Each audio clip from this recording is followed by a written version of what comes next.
Welcome to Age Hackers, powered by Gladden Longevity with Dr. Jeffrey Gladden, where our passion is to help you live young for a lifetime. On this show, we want to help you optimize your longevity, health, and human performance with impactful and actionable information by answering three questions. How good can we be? How do we make 100 the new 30? And how do we live well beyond 120? I'm Steve Reiter, and Dr. Gladden, we just wrapped up interviewing Harry Massey with NES Health and talking about bioenergetics. And this was something that as soon as I saw it come up in the schedule that we were going to be doing this, I was super excited because I tell a story later in the podcast about my personal experience with a bioenergetic specialist and the breakthrough that I saw in my life working with that person. Yeah, exactly. And this is an area where I think a lot of people have not been exposed to it, even in the biohacking space, even in the functional medicine space and things like that. It certainly is out there, but Harry is kind of doing this on another level altogether. And I think you're going to find this really, really fascinating. He's developing systems for people that can actually restore optimal health. And we're actually in collaboration with him right now on a new hydrogen product that will be available as you hear this podcast, that you'll be excited to hear about. Actually, a couple of new hydrogen products. But it's such an interesting field because we're talking about moving away from biochemistry into physics. And we all understand that physics underlies everything ultimately. So to hear him not only talk about his story, which is incredible, but then actually how we transition from biology into physics is a pretty interesting conversation. So. Well, for listeners that bioenergetics, they might think it's kind of voodoo science. Dr. Gladden, you were very skeptical when you first met Harry, and I was very skeptical when Elizabeth, my late wife, went to our bioenergetic specialist. Yeah. And so it took actually trying it out for me to be bought in, and same thing for you. Yeah, that's right. So if you're listening to this and you're like, geez, I don't know about this. Well, we feel you because we were there. We were incredibly skeptical, but give this a listen. I think you'll be very intrigued. Welcome, everybody, to this edition of the Age Hackers Podcast, powered by Gladden Longevity. I'm your host, Dr. Jeffrey Gladden. I'm here with Steve Reiter, and our passion here is helping you to learn how to live young for a lifetime. Steve, how you doing today? I'm doing really excellent. Had a great time at my rock climbing gym this morning with some the BFR Be Strong bands, and got a really great workout with blood flow restriction. Beautiful. Rock climbing. Yeah, that's great. Well, you're going to enjoy talking to our guest. He's a big climber, actually. Yes, we talked about that a little bit before you joined, before we started recording. Yeah, I've been doing some mountain biking down in Puerto Rico in the heat and getting in some really hard rides that were really kind of kicking my butt. But, what's interesting is that I have kind of gone to another gear. Like I ran a couple days after the last mountain bike ride, and the run was just like I had another gear altogether. This morning I went out on the elliptico and the same thing again. A couple days after the run, it's like, wow, it's just like that extra gear. I just, when you talk about living young, there's nothing like having the access to that extra gear that people feel like they lose as they go through life, right? They can't run as fast, they can't run as strong or whatever their sport might be. But to be able to find that extra gear and tap into that, it's one of the pure joys of life for me. And mentally, I'm sure it really helps to boost you as well to feel like, hey, I'm doing great here. Well, yeah, it's backing up. I'm 27, right? Yeah. And so, that's the beauty of claiming 27 is that if you don't feel there, it's like, no, I'm going to get back there, right? And then sure enough, you get there. So that's a beautiful thing. So speaking of athletics and rock climbing, we have with us today a friend of mine, actually, Harry Massey. Harry and I have known each other for probably about 3 years now. And he is doing some incredibly innovative work. In fact, when he first told me about it, I almost didn't believe what he was telling me. But the more I've gotten to know it and understand it, we're now doing a collaboration together. And so, Harry, welcome to the program. It's great to be here. Thanks, Jeff. Yeah. And Steve. So, Harry, yeah. Why don't maybe you can tell the audience a little bit about your story and that will give them some sense of really how you got into the space of energy medicine and some of the things that you've developed out of that. I think it's a fascinating story. So when I was 21, I had these 3 accidents that ended up leading me to be bedridden for the next 7 years. And the first accident, that was ice climbing in Ben Nevis, and ice is really, really brittle. So I was like teetering up, the ice shattered, fell down. At the time I fractured my spine, but I didn't know I'd fractured my spine till I'd had a paragliding accident about 2 years later when I had, I went and had an x-ray, and they were like, well, you're fine this time, but by the way, you've got a fused spine from before. I was like, oh, that explains a bunch of pain there. Then the second time I went out, like mountaineering in the French Alps, and I was like, I was a mountain called the Aiguille de Pain, climbed up, ended up getting this fever. So I got back down, checked into a hotel for the next 10 days, like sweated it out, went back to university for our final year, but I was getting increasingly tired, but I didn't really know what was wrong. And I was extremely hedonistic, extremely full on sort of university person, like balancing, climbing, passing, and somehow, well, I was quite bright, so it was easy to do work to pass exams. And after about a year of that sort of behavior, but just not feeling myself, I ended up going back out to the Alps. At this time, I got so exhausted because I basically just thought, if I go out and eat French food and do exercise and all the healthy things, that, whatever was going on would subside. But I couldn't have been more wrong. So I just pushed myself so hard. I ended up stuck in a tent, eating dried bananas, got out of the tent. I think I was in that tent for about a week. Drove home, stopping on the highway every 45 minutes, got back to England, didn't know what to do. So I was like, oh, well, if you don't know what to do, let's enroll in an MBA. Went back to university.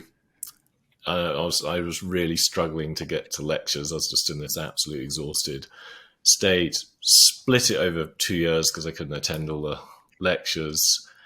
And, that 2 years was that's a real story in itself, but to shorten the story a bit, at the end of it, I basically ended up in a wheelchair. So I did complete my MBA, but I completed it in a wheelchair. And then after that, I basically spent the next 7 years bedridden back at my parents' house with like full-blown chronic fatigue, although probably I actually had Addison's, and it was never diagnosed at the time. And that's unbelievable story, really. I mean, to go from being a very athletic, bright, capable student, and now you're kind of bedridden, and it seems like it was triggered by, I don't know, maybe a virus or a parasite or something, maybe that you picked up in the Alps.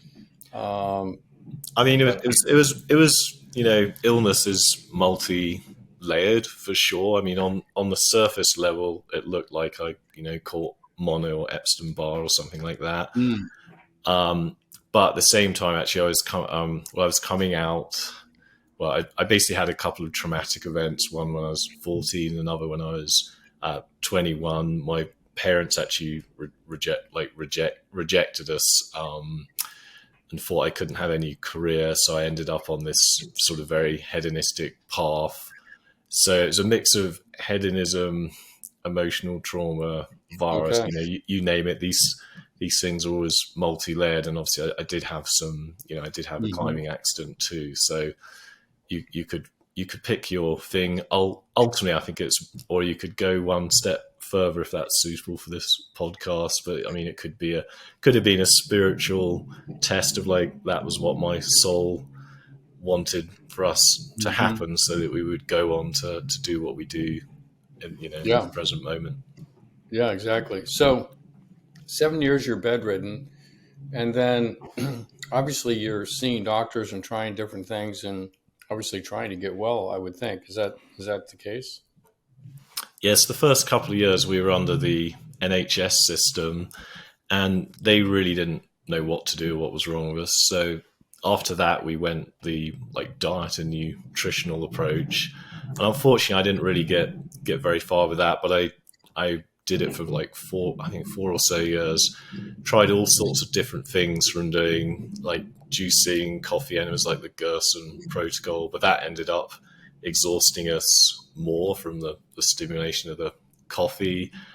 We did like fasting. I became a vegan for a year and a half.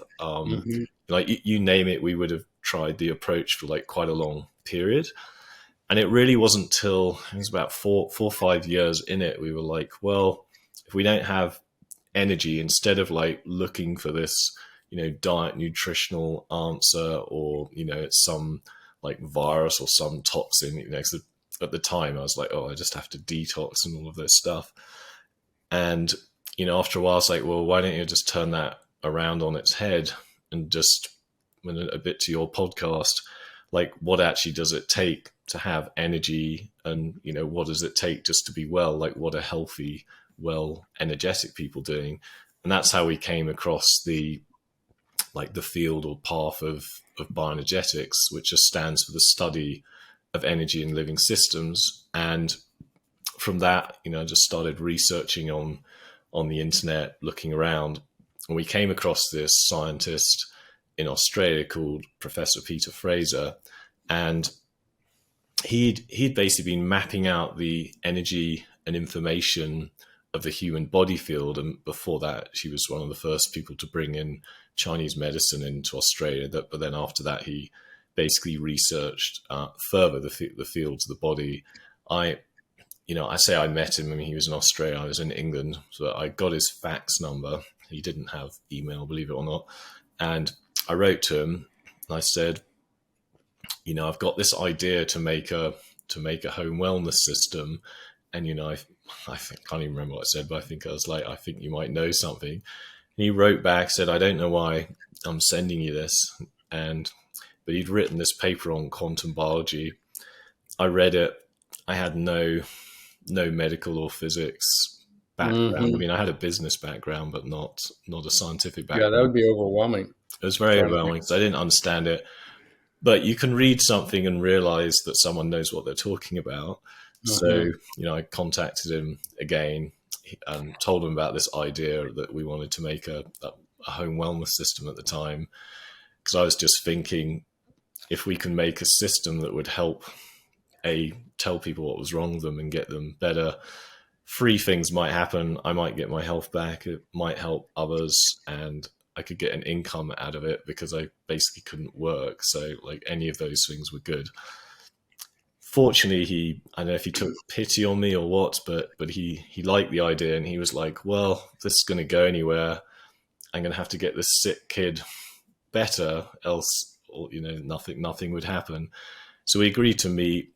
I flew from England, hadn't been on a plane in 6-7 years. He flew from Australia. We met in LA. Fortunately, we got on, spent 10 days together, and sort of, and we ended up forming this great partnership that lasted 10 years till he died. And we then just went into this sort of dual R&D process, but also I was like the guinea pig, if you like. So he would make what we now call an infoceutical, which is, I guess for this part of the podcast, it's basically a remedy that will stimulate a healing response by providing biological information to the body. So he would basically... Let's talk about that for a second, because this is a special thing that you're doing. Just so the audience understands, pretty much everything you put in your body is information, whether it's the air you breathe or a toxin or a medication or a food you eat. Information plus energy, but yeah. Yeah, information plus energy. But what we're talking about here is actually not using a chemical per se to convey the information and the energy. We're actually just talking about just the raw information. I mean, from a physics point, well, I guess if we're looking at biology from a physics point of view, you've got the physical body and biology. That's traditionally governed by chemistry. But what's behind or on top of chemistry is there's physics. And then if you break down or look into physics, you then have energy, and right at the top is information. And I mean, we could go down a whole physics rabbit hole if you like, but ultimately everything in reality is information, structured energy. And there is like this underlying order, or you could call it like the hidden hand of the universe. And that's really the information that we're talking about. And everybody has like an informational blueprint. And when you present that to the body ends up getting more coherent or more structured, or the short version, you get your health back. So I think the immediate question to ask is, well, how could you possibly get energy and information, or information that energizes the body, into the body? What are we even talking about here? Because it sounds sort of like science fiction, right? To be able to do something like that. So maybe tell the audience a little bit about how that's even accomplished. So there's a lot of different ways. So sometimes we use devices, so you can transmit information electromagnetically. And that's very similar to like, if you were listening to the radio, while you tune into like 98.2 hertz, it doesn't just sound like 98.2 hertz. You have information on that signal, and it sounds like music. So you can carry information into the body using electromagnetic fields. You can carry, in a similar way, using light. You can use sound. You can use magnetism. But where it gets interesting, so I think where your question is leading, is you can also imprint information into a liquid, as long as that liquid has a polymer, or has minerals or sugar or alcohol or something like that to be able to hold the information.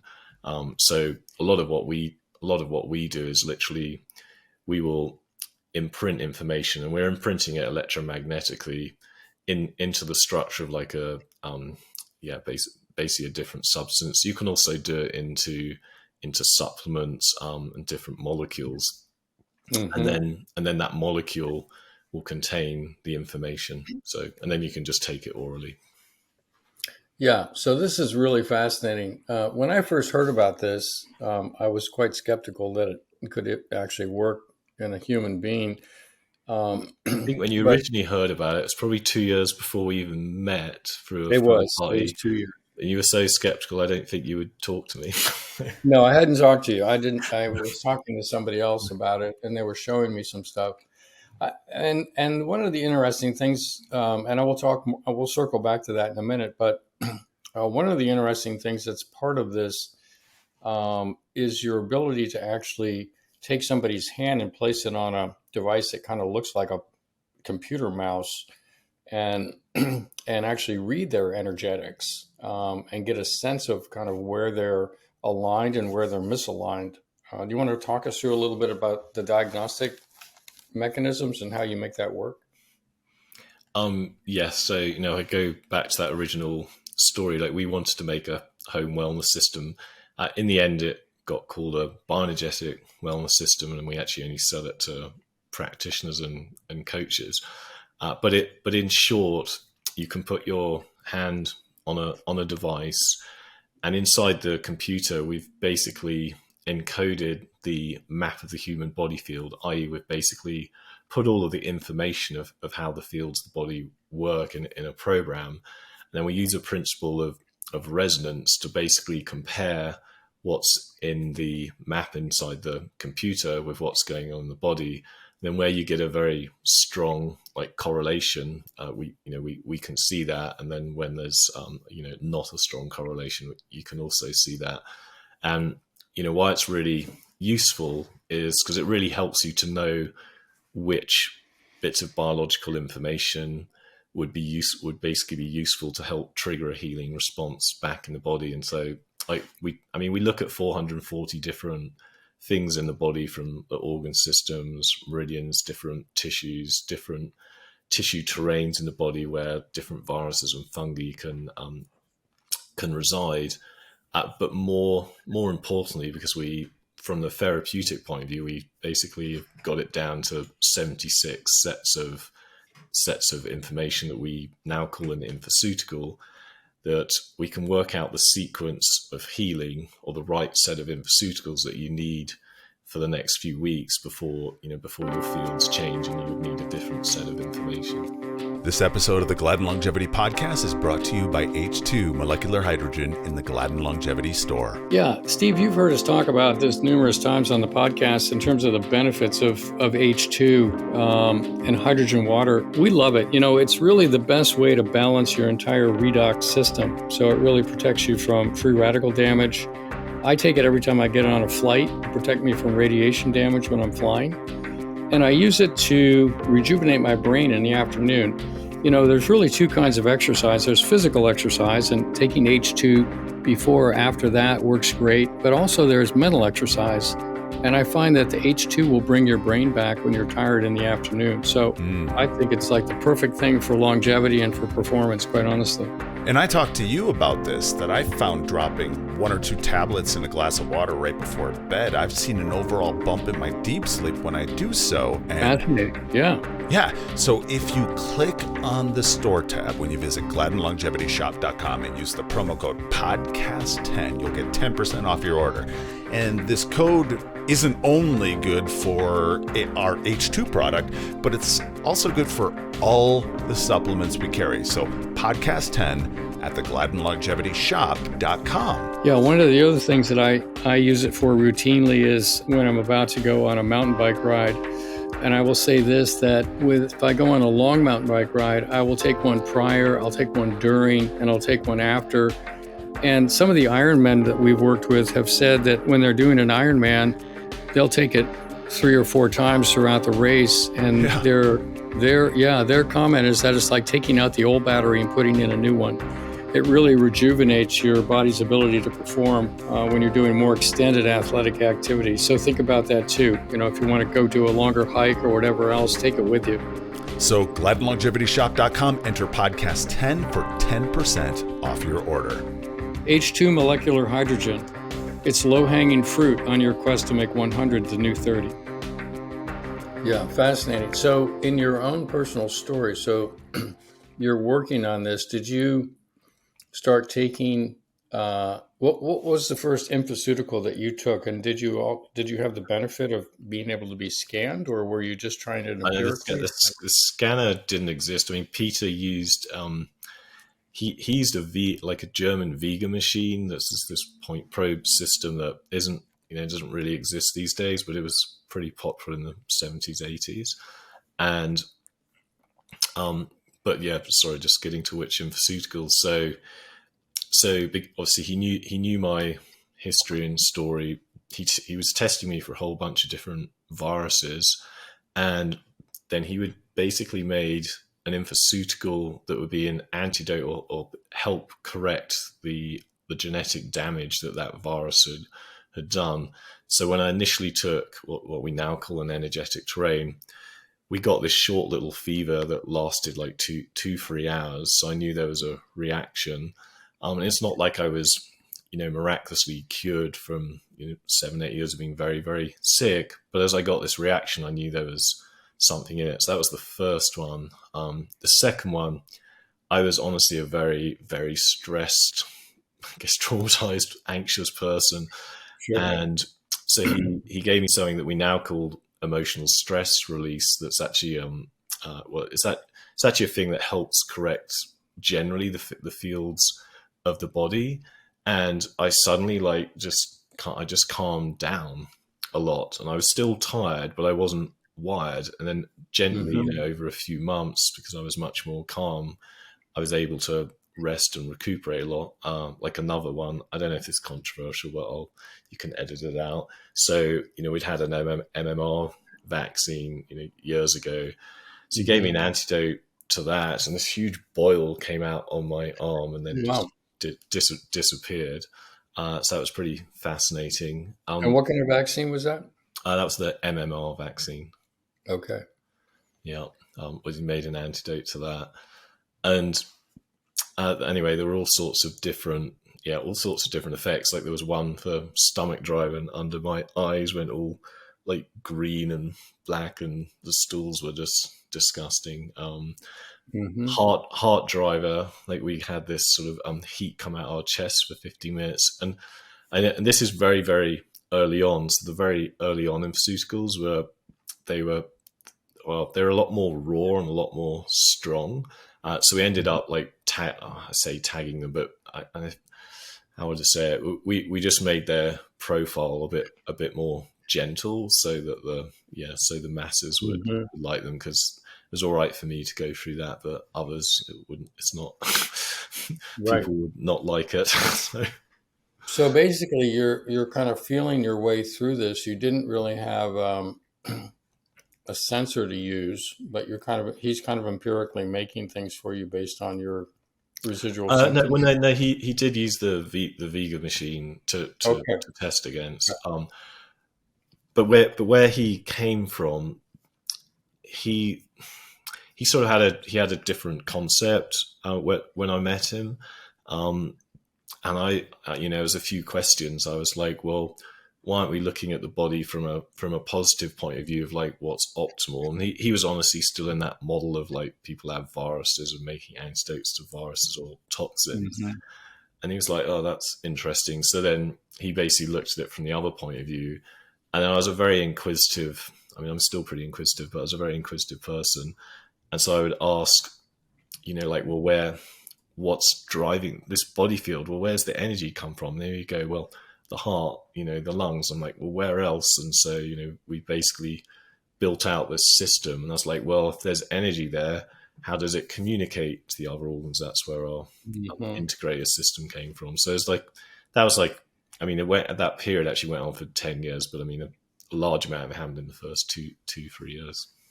And so after you started on this course of getting initial testing and initial treatments, how long was it before you could kind of resume your normal life, walk out the door and go down the street? And I've never had a normal life, but rock climbing, so I gave up. I had to stop rock climbing when all of that happened at 21. But I started rock climbing again at 29, something around that. So that's probably the most significant change. And that was a blissful feeling. Yeah, I can imagine. I can imagine. Particularly, well, for anybody, quite honestly, being ill for that many years has got to be just incredibly depressing. It does screw with your head very dramatically. Yes. To the point, like, you actually don't know how to talk to people or socialize, because you imagine if you've been basically in a bedroom in a house, and all your friends disappear because there's nothing they can do with you. So you lose all your friends. It's not great. No, it's not great. No, it's it seems like it's like 10 times worse than COVID almost, in a way, being isolated like that. So it's amazing that makes you mentally strong. If you survive it, you get very. That's right. I'm very resilient now, but I'm probably a rare person who can handle it. Yeah. So then basically out of your own recovery, you started this company, and you went on to create another form of sensor that we described earlier that looks kind of like this mouse. And that was a point where I did the test a couple of years before we met, and they told me what I needed, and I was like, well, how do we know? Is this really for sure? I was just very skeptical of the whole thing. And I actually didn't even take any of the infoceuticals because I just couldn't wrap my head around it. And then we met a couple years later at a meeting in Boston, and I retested on the device. And I'd known you at that point in time for, I don't know, 6 meetings. 6 months or something, maybe more, 9 months. And at that point, you were making some recommendations, or the people there were making some recommendations. And I, again, was somewhat skeptical. But then I thought, you know what, I'll just try it. Let me just try it. So what is it saying that I need? Okay, so let me just try 1 or 2 of these things. And when I the prescription was for, I don't know, X number of drops of this liquid. And I took the liquid, and it knocked me on my butt. It was like so potent. It was amazing. It was like, didn't make me feel bad. The power of it was kind of overwhelming to me. And it was like, oh my gosh. Okay. Liberator, was that right? I think it was Liberator. Yeah. And all of a sudden I'm like, I can't believe this is just information imprinted into what tasted like salt water. And yet it's having such a profound effect on me physiologically. And at that point, I realized, okay, there's something real going on. And I'd also heard, I think in the meantime, some research that had been done in the cancer space where people were actually using, I think it's a NASA technology that was focused on capturing electromagnetic signals from outer space or something. Somebody turned it around and started to focus it on the cell receptors to decode what the electromagnetic transfer of energy was at the cell receptor. And from that, they actually created a signal that they could put into the receptor that would make the cell act as if it had just gotten ibuprofen or just gotten a drug or a chemo drug or something like that. So now we're starting to see that you can just you don't need the drug, actually. The drug is just... Yeah, you can record a chemical and transmit it, but I mean, from my point of view, because there's so many limitations to the chemical system, why would you want to do that rather than actually deliver the more healthy biological information that the body really operates on? Yeah, my only point in saying that is that it sort of started to build a case for me that, okay, you can actually, using electromagnetic energy, you can actually transmit information into a system, right? That was really, and it was kind of like, well, if we could do it and mimic a drug, let's say, then we could, do it and create a healthy or optimal biological resonance for a cell or something like that. So all in a way, it just kind of it kind of cracked the egg for me on the fact that this was really possible. And then when I took the stuff, it was like, okay, this is really doing something. What did you feel like it was doing? You described you kind of being knocked sideways a little bit. Yeah, I was kind of like knocked sideways a little bit. I mean, I can tell you what that one does. All right, let's hear it. I mean, Liberator takes some of the programs and belief, like thoughts in your subconscious that may have come from life events, and it brings them up into your consciousness. So, like, people get very, very vivid dreams. People like suddenly realize, some of their behavior. So it can be pretty strong. I mean, it's not one we necessarily give people like first up, but we did. Well, it wasn't me. I don't know who scanned Jeff. Yeah, I don't know who it was. I think I showed a need for liberation at that point. So there it was. But sounds like you're getting liberated at the moment. Yeah, but the interesting thing was then I started to use some of the other ones that were prescribed for me, and they continue to work amazingly well, like energy and sleep, and you have cell driver and a bunch of other things. So there's 75 of them or 76, 4 of them or whatever there are. But we're not going to go through every single one of them. I just want to introduce to the audience, though, that this is an area of medicine that you've never heard of before that actually has very powerful effects. And you guys have been doing some research with the University of California, San Diego. You might let the audience know a little bit about. In a way, it's slightly similar to your story. So we were at a Joe Dispenza event. So Professor Hamel was there, and they were presenting some of the research they've been doing on meditation. In this case, they were looking at how meditation could help you to reduce an infection from COVID. And so I went up to him in a break, and I was like, I'm Harry.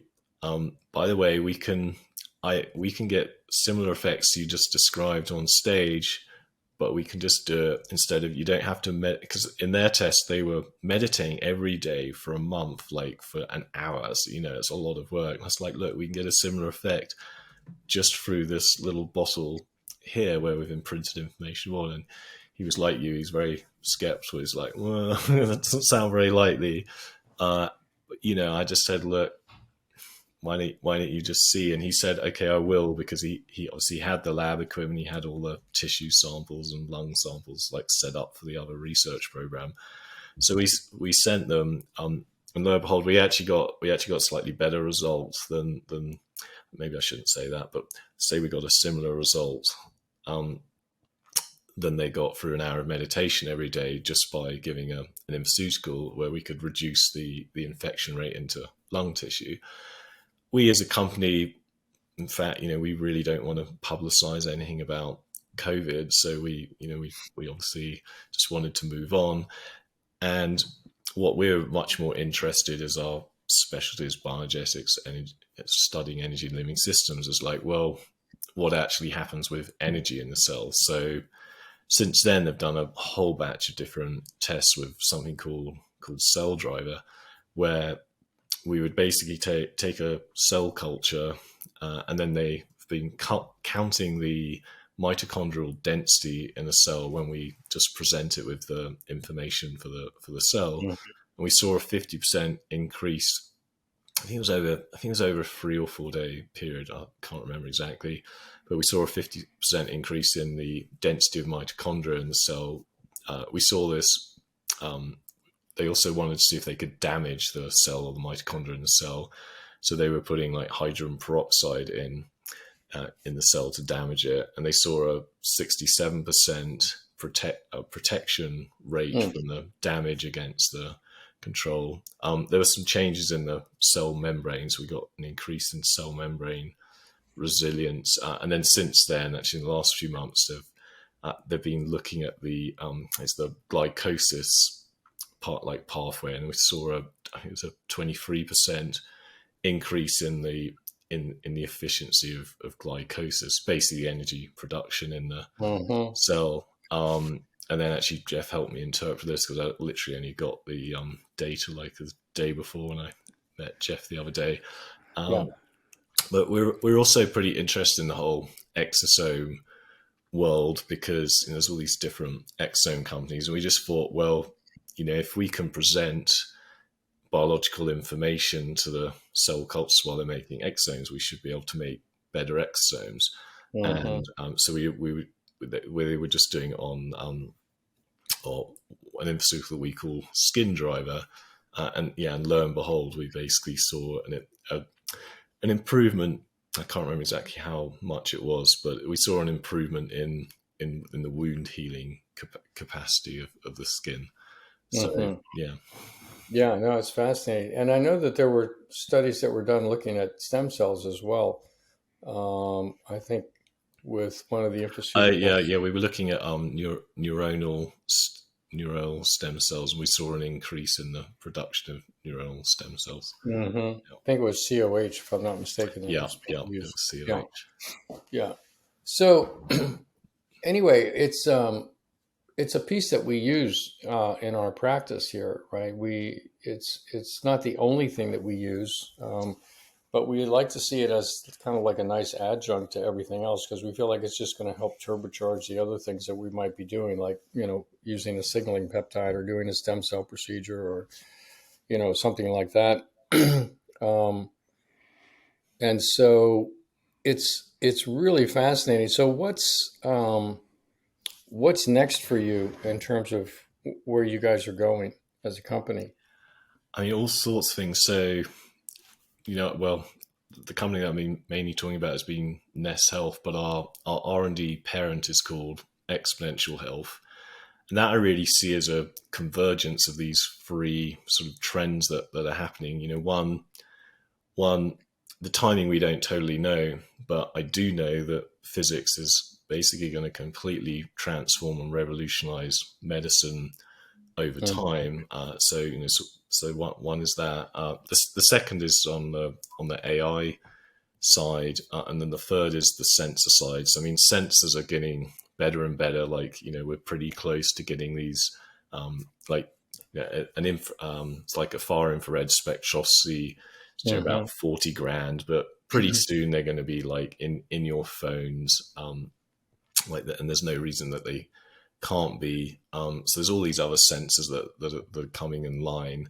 When you combine that with the AI side, we can basically make much more accurate, better analysis through the scan, and we can do a lot of like sort of automated health coaching, and then you combine that recommendations engine with the physics side of where we're presenting the right biological information. Like the personalization is going to get a lot better, and and then the actual treatment side is going a lot better. So as a company, actually, I'm sitting here in Park City, and we have we're using some of the research team at UCSD, but we're just hiring our own researchers right now that are going to basically be permanently based in the lab in UCSD. So we're going to grow out that team so we can do a lot more experiments more rapidly. And the ultimate thing that we're looking at, I think it's no different to like how the human genome was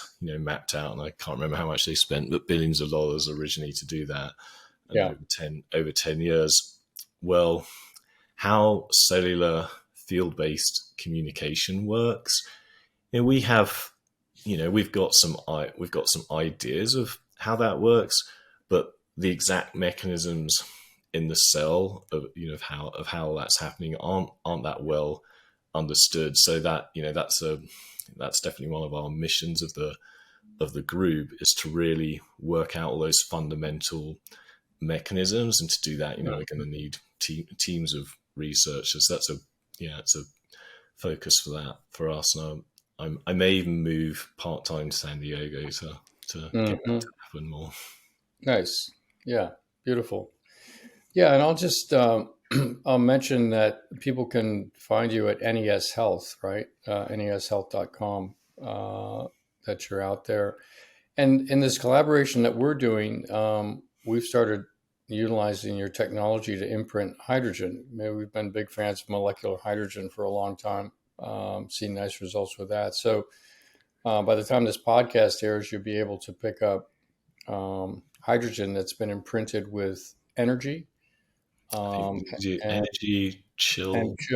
Yeah. And then we have others that are teed up, so to speak, to come after that. But we just wanted to start with a couple and kind of move forward from there. But so it's we've been doing quite a bit of research, basically subjecting my office staff to a lot of these things, as well as friends and family, and they seem to be quite well tolerated. But particularly people, there's a lot of people that sort of suffer with anxiety, and when they take the hydrogen and the chill together, they love it. It's like, give me more of that. That was actually Peter's favorite pharmaceutical. He actually would have it by the side of his bed and was always taking it.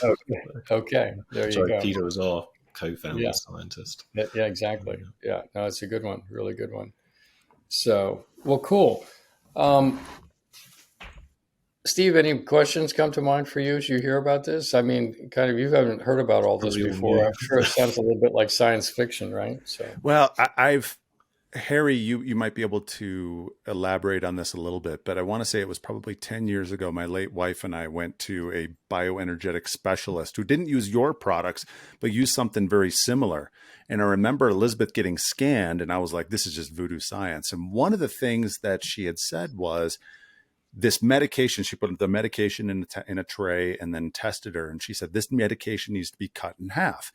Harry literally, and Dr. Gladden literally, 2 days later, she got a call from her doctor saying, your white blood cell count is low. It's this medication. We're cutting it in half. That kind of started to have me think, okay, maybe there's something around this. Mm-hmm. And then I went and I got tested, and I started following the dietary suggestions and all of that. And I really started to feel better. And so I wanted to tell the listener that, to let them know that, hey, I've dealt with something kind of similar, a similar product, and found some really good results. If people are interested in getting scanned and working, I saw on the website you work with practitioners. How do people find their practitioner close by so that way they can work with someone? I mean, they don't actually have to find one close by, because it all works remotely as well. Like you can use your voice to scan as well. Really? But in short, you just go to NES Health NESHealth.com. You'll see there, like, find a practitioner, and then you can take your pick from Jeff to, all sorts of others if you depending what type of practitioner you want and where you are in the world. Beautiful. Yeah. And then awesome. neshealth.com. And where else do people follow you? I'm going to put out my own website for the first time ever. So harrymassey.com.